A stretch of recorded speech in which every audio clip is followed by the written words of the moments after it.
сайын биыл Теміртау қаласының 75 жылдығын, Қазақстан магниткасының 60 жылдығын тойлаймыз. Тұңғыш президенттің тарихи мәдени орталығының, тұлғаның ерен қабілет атты залының қабырғасындағы мына суреттер сол тарихтан сыр шертеді. Шежірелі қартың болса жазып бір қойған хатпен тең демекші, өмірден көргені мен көңілге түйгені мол, қарттарымызбен жүздесіп, олардың тағылымды әңгімелерін тыңдаудың өзі бір ғанибет. Біздің ардагерлер асыл қазынамыз атты жобамыздың да басты мақсаты осы. Жобамыздың кезекті қонағы осы қаламыз бен Қазақстан магниткасының тарихында өз қолтаңбасын қалдырған шежірелі хаттардың бірі. Айтжан Исақовтың есімі теміртаулықтарға жақсы таныс. Оның да өзіндік сыры бар. Өмірден көргені мен көңілге түйгені мол шежіре қария жастарға ақыл кеңесін айтудан жалықпайды. Бұл Айтжан ақсақалдың ерекше бір қасиеті. Өзі де Теміртау қаласына 20-дан асқан қылшылдаған жас шағында келген болатын. Ол Қазақстан магниткасы құрылысының қызу жүріп жатқан кезі еді. Бұл қалаға келген кезде Қарарал деген қаласынан сонда бардық. Бәйбішеміз екеуміз училищені бітіргеннен кейін. Содан 68 жылы осы республиканың біріншілігі осы Теміртауда өтетін болды.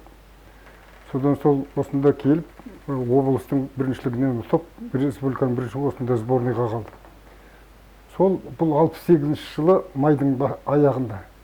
Соң бәйбішем осында келіп, осында қалғаннан кейін, сборныйда жүргеннен кейін, осы Теміртауда металлургический заводта помощник тепловоза болып орналастым. 68 жылы. 68-дің октябрьдің 14-і екен, 4-і екен сонда. Ұмытпасам 4-і болу керек. Сонда сол помощник болып түстім, машинист тепловоз. Содан бастадым.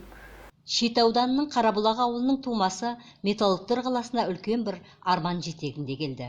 Жастар қаласы оның да балаң арманын жүзеге асыруына жол ашты. Алдымен алып өндіріске жұмысқа орналасты. Мұнда алғашқы еңбек жолын көлік басқармасынан бастап 26 жыл жұмыс жасады.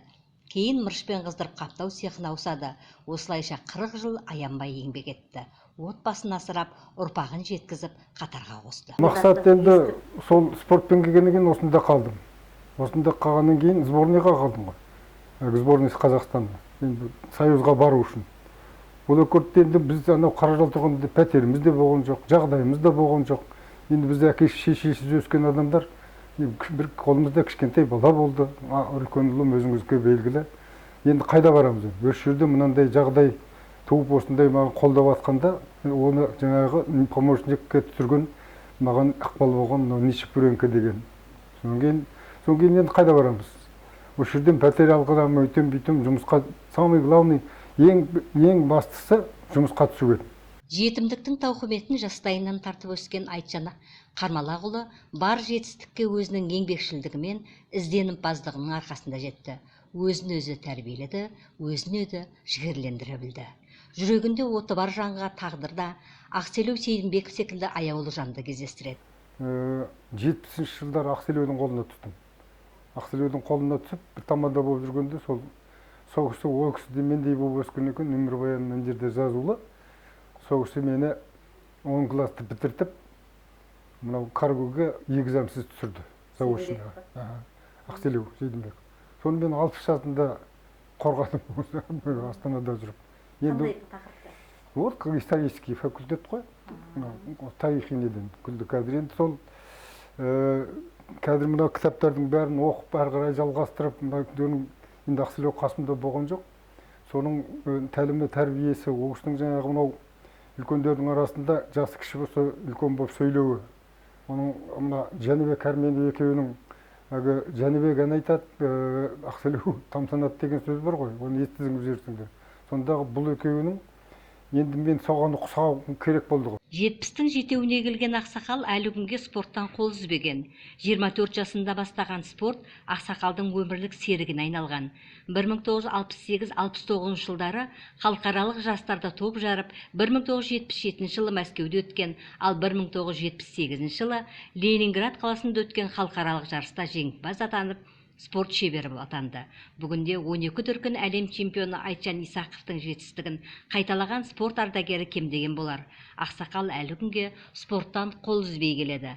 Қалыптасқан дағдысы бойынша бір мезгіл спорт залына барып жаттығуы жанының қалауы. Айттым ғой, 24 жасында бастадым. Маған сол керек болды.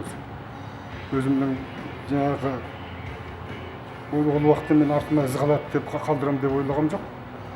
Мен бірдеңеге түсіп кетпес үшін, басқа бір жолға кетіп қалмас үшін, оның үстінде мынау маған өте алмадым. Сосын енді оны жалғастыру үшін 2006 жылы о да керек болды. 2006 жылы ойладым.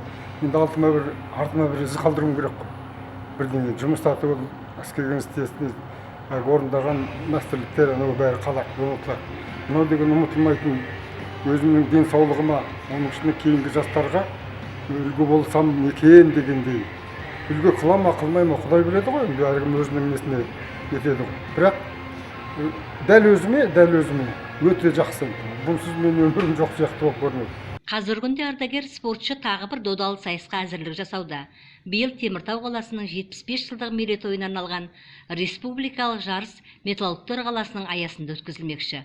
Осы додалы сайыста қаламыздың намысын қорғау үшін тәуекел етіп отыр. Өткірдің жүздай, кестенің бұздай, өрнегін сендей сала алмас. Көңілті көрдім, көлесің болдым, ағамды өскен көндерем. Айтжан ақсақалдың қара домбыра жастайынан жан жолдасына айналған. Домбыраны қолына алса болды, арқаланып кететін де бар. Құлақтан кіріп, бойдалар талай әнді шырқағанда ерекше тәнті боласыз. Ақсақал тұңғыш президенттің тарихи мәдени орталығында өткізілетін барлық дерлік іс-шараның қонағы.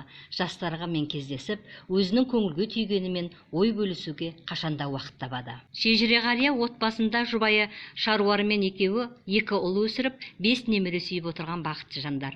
Ұлдары Арман мен Ахмет те әке жолын жалғастырып, металлургиялық комбинатта жұмыс жасайды. Ал қазыналы қария өз отбасындағы ұрпағымен қатар теміртаулық барша жастарға сөзімен де, ісімен де үлгі болуға тырысады. Бұл жолда ақсақалдың отбасынан риза болып қайттық. Ардагер металлург орталығымызға өз тартуын жасады. Артымда із қалдырсам, өскелең ұрпақтың құлағында қалар аталы сөз айта білсем. Бұл 70-тен серген спортшы атаның арманы. Сол үшін жастармен кездесуден, оларға халқымыздың мол мұрасынан, рухани қазынасы жайлы тағылымды әңгімелерін айтудан, реті келсе, қара домбырасын сөйлетіп, қазақтың тамаша әнімен сусындатудан бір шаршамайды. Қазақы шапанын киіп, қолына қасиетті қара домбырасын алып, ұрпақ үшін ұлағатын айтудан жалыққан емес. Алайым осындай шежірелі қарттарымыз көп болғай.